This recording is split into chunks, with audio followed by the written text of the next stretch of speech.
మనమందరం కూడా ఎన్ని గ్రామాల నుంచి వచ్చారు. దేవుడు మిమ్మల్ని దైవ సేవకుల ద్వారా అభిషేకించడానికి ఏర్పాటు చేశాడు గనక నీవు ప్రభా నన్ను అభిషేకించుచు ఉన్నావు. ఈ రోజు నుండి 13 పుండ్లను మార్పు, మోసకరమైన హృదయమునాలో తీసివేయి.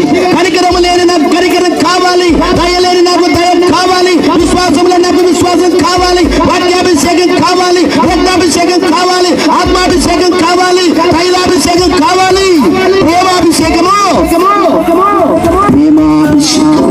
లోక ప్రేమ సూపుడుతుంది, దైవ ప్రేమ సూపుడుపోయింది కాదు. ముదిరి వచ్చేంత వరకు ఆ మనిషిని వెంటాడుతూనే ఉంటుంది. ఆడపడిపోతాడు, ఆడ కుంగిపోతాడు, తీసుకొని రావాలా, నేను మార్చుకోవాలా, నేను చూడాలా, నేను ఆయన లోనికి వెళ్ళి అనేకులను కూడా ఆశీర్వదించాలని తపన దైవాత్మకు